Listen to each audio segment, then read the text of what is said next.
ஃப்ரெண்ட்வுட்ஸ் மக்களுக்கு வணக்கம். இன்னைக்கு நம்மளோட ஷோல தமிழக வெற்றி கழக தலைவர் விஜய பத்தி ரொம்ப ஒரு ஹாட் டாபிக் போய்கிட்டு இருக்கு. சோ அத பத்தி தான் இப்ப நாம பேச போறோம். விஜய பத்தியா என்ன ஹாட் டாபிக் அப்படின்னு தானே கேக்குறீங்க. வாங்க ஷோக்குள்ள போலாம். சோ உங்க எல்லாருக்குமே தெரியும், நடிகர் விஜய் இப்போ தமிழக வெற்றி கழகத்தோட தலைவர் விஜயா முழுமையா மாறி இருக்காரு. சோ அப்படிப்பட்ட ஒரு விஜயை நம்மளால கண்கூடா பார்க்க முடியுது. ஏன் அப்படின்னா இப்ப அவரை அரசியல் களத்துல முழுசா இறங்கி ஒவ்வொரு வேலையும் பார்த்துக்கிட்டு இருக்காரு. இதுக்கு முன்னாடி நிறைய பேர் அவரை விமர்சனம் பண்ணிக்கிட்டு இருந்தாங்க. ஒர்க் ஃப்ரம் ஹோம் மாதிரி ஒர்க் ஃப்ரம் அரசியலா அப்படின்னு கேட்டுட்டு இருந்தாங்க. சோ அவர் தன்னுடைய வீட்டுல இருந்தே கட்சியோட சேவைகளையும் பணிகளையும் பண்ணிக்கிட்டு இருந்தாரு அந்த மழை காலத்துல. சோ அதை வச்சு நிறைய பேர் விமர்சனம் பண்ணிட்டு இருந்தாங்க.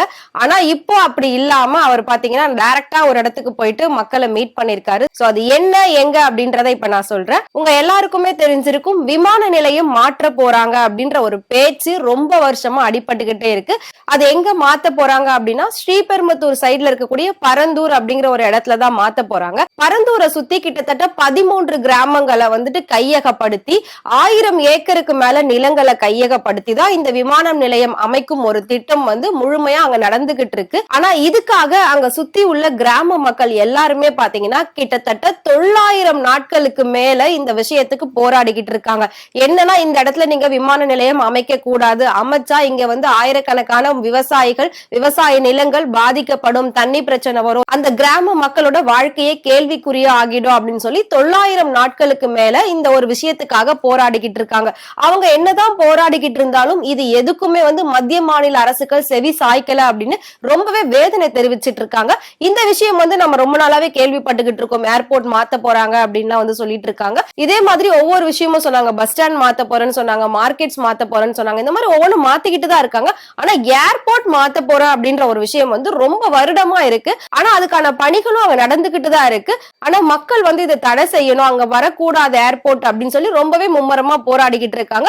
இதுவரைக்கும் யாருமே அங்க போராட்டம் பண்ற மக்களை டைரக்டா சந்திச்சு அவங்களோட பிரச்சனைகளை கேட்டு அதை தீர்க்கிற அப்படின்னு யாருமே சொல்லலன்னு சொல்லி ரொம்பவே வேதனை தெரிவிச்சு பேசிக்கிட்டு இருக்காங்க. அந்த வகையில வெற்றி கழக தலைவர் விஜய் என்ன பண்ணிருக்காரு அப்படின்னா நேத்து பரந்தூர் கிராம மக்களை போய் சந்திக்கிற அப்படின்னு சொல்லி போயிருக்காரு. ஆனா அங்க போயிட்டு போராட்டம் பண்ண மக்களை சந்திக்காம அவரோட கட்சி தொண்டர்களையும் அவரோட ரசிகர்களை மட்டுமே சந்திச்சுட்டு வந்திருக்காரு. அது மட்டும் இல்லாம அந்த போராட்டத்துக்கு குரல் கொடுக்காம அந்த மக்களுக்கு ஆதரவா பேசாம அவரு மத்த கட்சிகளை விமர்சனம் பண்ணிட்டும் அவங்களுக்கு கண்டனங்கள் தெரிவிச்சுட்டும் வந்திருக்காரு. தன்னோட நேர்முக எதிரி அப்படின்னா முழுக்க முழுக்க திமுக தான் அப்படின்னு சொல்லி ஒரு ஃபயரான ஒரு டைலாக்ஸ் எல்லாம் அங்க போய் பேசிட்டு வந்திருக்காரு. இந்த விஷயம் அந்த கிராம மக்கள் கிட்ட ஒரு பெரிய அதிருப்தியை ஏற்படுத்தியிருக்கு. என்னன்னா விஜய் வருவாரு, நம்மள பாப்பாரு, நம்ம கிட்ட நம்மளோட குறைகளை கேட்பாரு, அவராவது நம்ம பிரச்சனையை தீர்ப்பாரு அப்படின்னு நினைச்சிட்டு இருந்த மக்கள் அவர் அவங்கள மீட் பண்ணாமலே போயிட்டு வெறும் ரசிகர்களையும் கட்சி தொண்டர்களையுமே அவர் பார்த்து பேசிட்டு போனதெல்லாம் அந்த மக்கள் எல்லாருமே ரொம்ப ஏமாற்றம் அடைஞ்சிருக்காங்க அப்படின்னு சொல்லலாம். ஆனா அந்த இடத்துல போயிட்டு விஜய் என்ன பேசியிருக்காரு அப்படின்னா மத்திய மாநில அரசுகள் இந்த மக்களோட கோரிக்கைக்கு எதுக்குமே செவி சாய்க்கல. நானும் அதே தான் சொல்றேன். நீங்க என்ன பண்றீங்க அப்படின்னா நீங்க ஏர்போர்ட்டை எங்க வேணாலும் வச்சுக்கோங்க, ஆனா அது மக்களை பாதிக்காத ஒரு இடத்துல நீங்க ஏர்போர்ட்டை வச்சுக்கோங்க, கட்டிக்கோங்க, யாரும் உங்களை வேண்டான்னு சொல்லல அப்படின்ற மாதிரி டைலாக்ஸ் எல்லாம் அவர் பேசியிருக்காரு. சோ இந்த விஷயம் என்ன அப்படின்னா அவர் முழுக்க முழுக்க திமுகவையும் பாஜகவையும் சாடி பேசியிருக்கிறதா சொல்லியிருக்காங்க.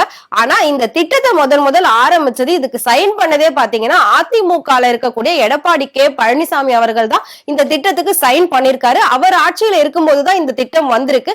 இவர் தான் அதுல ஃபர்ஸ்டா சைன் பண்ணி ஓகேன்னு சொல்லியிருக்காரு. பட் அதெல்லாம் விமர்சனம் பண்ணாத விஜய் இப்ப திமுகவை விமர்சனம் பண்ணி பேசிக்கிட்டு இருக்காருன்ற ஒரு விஷயம் ரொம்பவே ட்ரெண்டிங்கா போய்கிட்டு இருக்கு. நெட்டிசன்கள்லாம் விஜய் மேல தாறுமாறா விமர்சனங்களை வச்சுக்கிட்டு இருக்காரு. அது மட்டும் இல்லாம மக்களே கதறி அழுகுறாங்க. வந்த விஜய் எங்களை சந்திக்காம போயிட்டாரே அப்படின்னு ஒரு பெரிய குறைய அதையுமே இப்ப சொல்லிக்கிட்டு இருக்காங்க. சோ இந்த மாதிரி விஷயங்கள் எல்லாமே நடந்துகிட்டு இருக்கும் போது நடிகர் சிபிராஜ், அதாவது சத்யராஜோட மகன் சிபிராஜ் இன்ஸ்டாகிராம் பக்கத்துல விஜய பத்தி ஒரு விஷயம் போட்டிருக்காரு. விஜய் ஒரு நடிகர், அவர் ஒரு கூத்தாடி, அவர் பண்றதெல்லாம் சினிமா ஷூட்டிங் தான், சினிமா செயல் தான், அவர் ரியல் ஹீரோ கிடையாது, ரியல் ஹீரோ அந்த மாதிரி எல்லாம் போட்டிருக்காரு. இதுக்கு மாறா விஜயோட ஆதரவாளர்கள் எல்லாமே சிபிராஜ கிழிச்செடுத்துக்கிட்டு இருக்காங்க, வறுத்தெடுத்துக்கிட்டு இருக்காங்க அப்படின்னு சொல்லலாம். சோ அது மட்டும் இல்லாம முக்கியமான விஷயம் என்ன அப்படின்னா முழுக்க முழுக்க சத்யராஜ் பாத்தீங்கன்னா திமுகவோட ஒரு ஆதரவாளரா தான் ரொம்ப வருஷமா இருந்துகிட்டு இருக்காரு.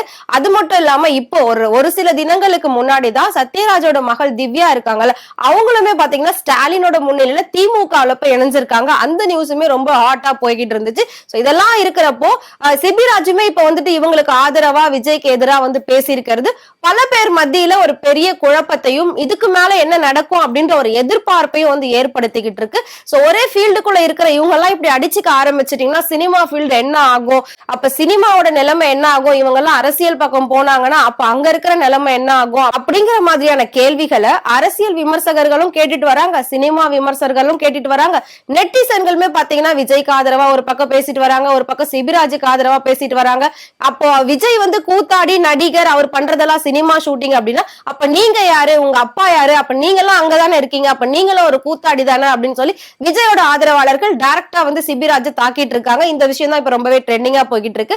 சோ அரசியல் களத்துல பல நிகழ்வுகள் ரொம்பவே ட்ரெண்டிங்கா நடக்குது, ரொம்ப ஹாட் டாபிக்கா நடக்குது அப்படின்னு சொல்லலாம். சோ தமிழக வெற்றி கழக தலைவர் விஜய பத்தியும் சிபிராஜ் சொன்ன கருத்தை பத்தியும் நீங்க என்ன நினைக்கிறீங்க, மறக்காம கமெண்ட் பாக்ஸ்ல கமெண்ட் பண்ணுங்க. சோ அரசியல் பத்தியும் சினிமா பத்தியும் இன்னும் நிறைய இன்ட்ரெஸ்டிங்கான ஹாட் டாபிக்ஸ் என்ன அப்படின்றத அன்னன்னைக்கு நீங்க தெரிஞ்சுக்கணும்னு ஆசைப்பட்டீங்க அப்படின்னா மறக்காம ஃப்ரெண்ட் டூட் சேனலை ஃபாலோ பண்ணிக்கோங்க.